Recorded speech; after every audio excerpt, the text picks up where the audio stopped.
আমরা আজকে এখানে কয়েকটি বিষয়ে আপনাদের মনোযোগ আকর্ষণ করব।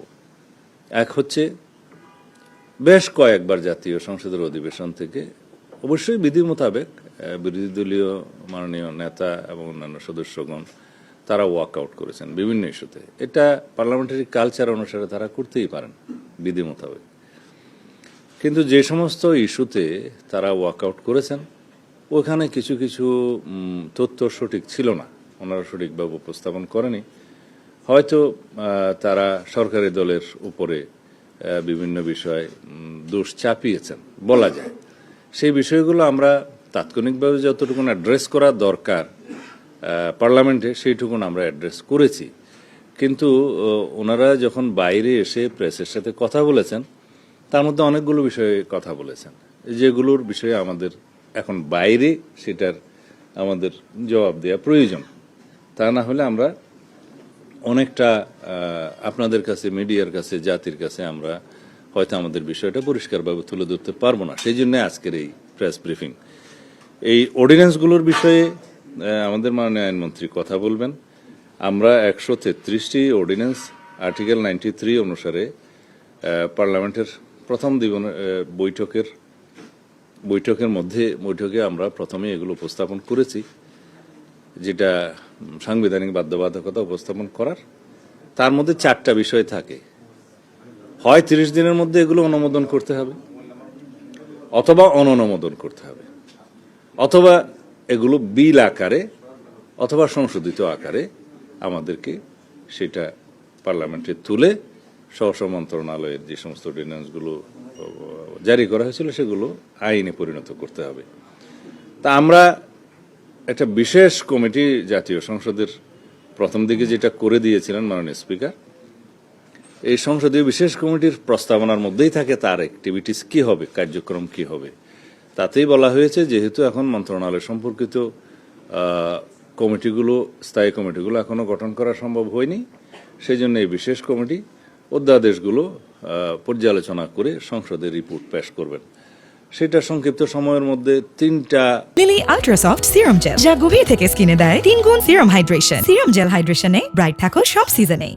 লং সেশনে আমরা বসে বিশেষ কমিটিতে 2 তারিখে, এপ্রিলের 2 তারিখে সেটা বিশেষ রিপোর্ট সংসদে সেই কমিটির আহ্বায়ক আমাদের মাননীয় সংসদ সদস্য অ্যাডভোকেট জয়নাল আবদিন সাহেব প্লেস করেছেন।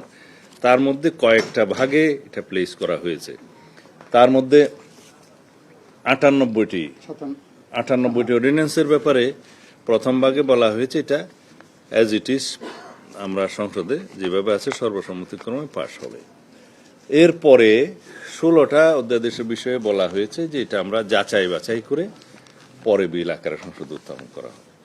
তারপরে একটা তালিকা আছে, সেই তালিকার মধ্যে যেগুলো আমরা হেফাজত এবং রহিতকরণ করব সেই তালিকাটা আছে। আরেকটা আছে সংশোধিত আকারে, সেটার সংখ্যা সম্ভবত 15টা। এখন সেই বিষয়গুলো আমরা কিভাবে উত্থাপন করলাম, মাননীয় বিরোধী দলীয় নেতা পরে যখন ওয়াকআউট করেন তখন তিনি বললেন যে 91টা বিল এখানে উপস্থাপন করা হয়েছে, 16টা যাচাই বাছাই করে পরে উত্থাপন করা বলে বলা হয়েছে, বাকিগুলো গেল কোথায়?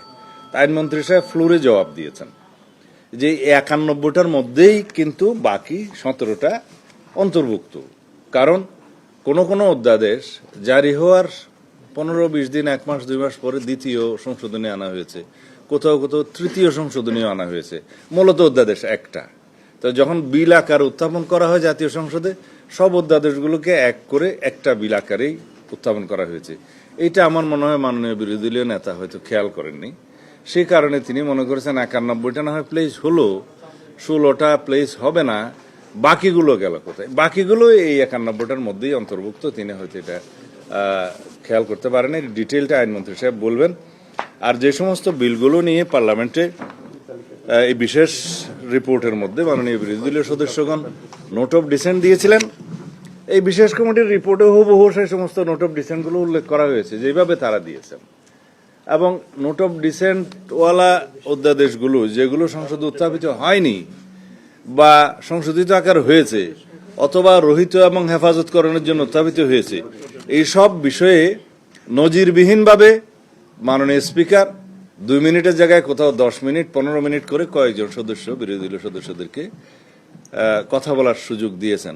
তারা দীর্ঘ লিখিত বক্তব্য পাঠ করেছে, আপনারা দেখেছেন, এবং এটাও কিন্তু নজিরবিহীন। তো যে সমস্ত বিষয়ে এগ্রিড হয়েছিলাম সেগুলোর ব্যাপারে আলাদা আপত্তি উত্থাপন করতে পারে যখন বিল উত্থাপিত হবে, অথবা বিল উত্থাপন করার জন্য অনুমতি প্রার্থনা করবে। এই স্টেজটাকে বলা হয় পার্লামেন্টের প্র্যাকটিসে, কেউ আপত্তি দিলে অনেক সদস্য সংখ্যা থাকলেও একজনকে এর উপরে কথা বলতে দেয়া হয়। 2-1টা বিলের ক্ষেত্রে আমি দেখেছি মাননীয় স্পিকার কয়েকজনকেও চান্স দিয়েছেন, সুযোগ দিয়েছেন। 2 মিনিটের জায়গায়, যেটা আগের ট্রেডিশন, 10 মিনিট 15 মিনিট করে দিয়েছেন। এবং সমস্ত বক্তব্যগুলো দেখা গেছে তারা বাইরে থেকে রেডি করে নিয়ে গেছে, which is good, I appreciate it, ready হয়ে যাওয়া ভালো। কিন্তু এটা রচনা আকারে তারা পাঠ করেছেন বিবৃতিগুলো। এরপরেও আমরা কোনো কারণ দেখিনি শেষের দিনে ওয়াকআউট করার। সেটা যেটা হয়েছে জুলাই স্মৃতি জাদুঘর, সেটা হ্যাঁ রিপোর্টের মধ্যে অ্যাজ ইট ইজ পাশ করার জন্য সবাই এগ্রিড হয়েছিল, কিন্তু মন্ত্রণালয় যখন বিলটা আনে অ্যাজ ইট ইজ আকারেই আনছে। কিন্তু কোনো বেসরকারি সদস্য যখন কোনো সংশোধনী আনে এবং সেটা যদি রিজনেবল মনে হয় সংসদের কাছে বা সরকারি দলের কাছে, মেজরিটি পার্টির কাছে, তখন সেটা সংসদের বিবেচনায় নেওয়া যায় এবং সেই সংশোধনীটা ভোটাভুটির মধ্যে গৃহীত হয়। হ্যাঁ, এখানে তারা আপত্তি দিয়েছেন, তারা কিন্তু কোনো সংশোধনী এনে তারপর আপত্তিটা দিতে পারতেন, তারপরেও তাদেরকে কথা বলার সুযোগ দেওয়া হয়েছে। বিষয়টা হচ্ছে জুলাই স্মৃতি জাদুঘরের নিয়ন্ত্রণ মন্ত্রণালয় থাকবে না কোনো মন্ত্রণালয়ের বাইরে বেসরকারি লোক থাকবে। কিউরেটর কে হবে সেটার বিষয়ে বলা নেই, যদিও তিনি এখন বেসরকারি বাইরের মন্ত্রণালয়ের বাইরের একজন বিশিষ্ট ব্যক্তি। কিন্তু সেই আইনে অবসর গ্রহণের বিষয়টা বা পদত্যাগের বিষয়টা যেভাবে বলা হয়েছে, সেই ব্যক্তি স্বেচ্ছায় পদত্যাগ না করলে রোজ কিয়ামত পর্যন্ত তাকে সরানোর কোনো সুযোগ ওই আইনে রাখা হয় নাই।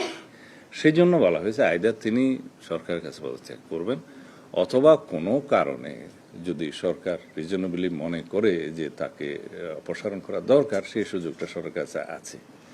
তখন এই বিষয়ে কথা আমরা আরও বলতে পারতাম। আমরা লিডার অব দি হাউসের অনুমতি নিয়ে এবং আইনমন্ত্রী সাহেব যথাযথভাবে ফ্লোরে বলেছেন যে আমরা এরপরেও এটা আরও সংশোধিত আকারে বিল আনতে পারি পরের সেশনে, তার আগে আমরা আলাপ আলোচনা করব, আপনাদের বক্তব্য শুনবো, এবং এটা আমরা প্রতিশ্রুতি দিচ্ছি যে এই বিষয়ে আমরা সবাই মিলে আলোচনা করে একটা নতুন বিল আবার আনতে পারি। সেটা তো একটা উত্তম প্রস্তাব। তা এখন সেই বিষয়গুলো রিজনেবলি তারা বিবেচনা না করে এবং ওখানে আবার নির্বাচনের কিছু ইস্যু তুলে এবং অন্যান্য প্রাসঙ্গিক কিছু বক্তব্য তুলে তারা যে কয়েকবার ওয়াকআউট করেছেন, সেই বিষয়গুলো আমার মনে হয় যে যৌক্তিক হয়নি। আর কিছু কিছু বিষয়ে কোনো কোনো অধ্যাদেশের বিষয়ে তাদের বক্তব্য ছিল, তা আমরা বলেছি এগুলো আমরা যাচাই বাছাই করে, যেমন গুম অধ্যাদেশ, মানবাধিকার কমিশন অধ্যাদেশ, আর একটা কি বিষয় ছিল আইসিটিটা আসে নাই, আমরা বলেছি প্রসঙ্গক্রমে সুপ্রিম কোর্ট সচিবালয় এবং সুপ্রিম কোর্টের বিচারক নিয়োগ আইন, এগুলো স্টেক হোল্ডারদের সাথে আমরা ব্যাপক আলাপ আলোচনা করব, করে এটাকে আরো এনরিচ করে আমরা পরবর্তী সেশনে নিয়ে আসতে চাই এবং সবাইকে ইনক্লুড করে স্টেক হোল্ডারদের সাথে আলাপ আলোচনা করে তারপরে এই আইনগুলো যদি আরো সমৃদ্ধ করা হয়, সেটা তো জাতির জন্যই ভালো হবে। আর এমন না যে ওখানে এমন এই অধ্যাদেশগুলো অ্যাজ ইট ইজ পাশ করে দিলে যে এখনই এগুলো শুদ্ধ আইন হচ্ছে, তা নয়। কারণ আমরা যদি এররগুলো রেখে এই আইনগুলো রেখে দিই, তাহলে গুম কমিশনের যে এখতিয়ারটা দেয়া হয়েছে, তাতে করে যারা গুমের শিকার তারাই অবিচারের শিকার হবেন। আমি নিজে গুমের শিকার। আমরা চাচ্ছি এই গুম কমিশনটা এমনভাবে আমরা করি যাতে তার ফাংশনটাও ঠিক থাকবে এবং গুমের শিকার যারা হবেন তারাও যেন এমন একটা আদালতে ন্যায় বিচার পায় যেটার এখতিয়ার, বর্তমান আইসিটি কোর্ট কিন্তু হাইকোর্ট ডিভিশনের এখতিয়ার সম্পন্ন একটা আদালত। এখন তারাও ওই আইনে যেটা সাজেস্ট করছে সেটা জয়েন্ট জাজ, অ্যাডিশনাল ডিস্ট্রিক্ট জাজ।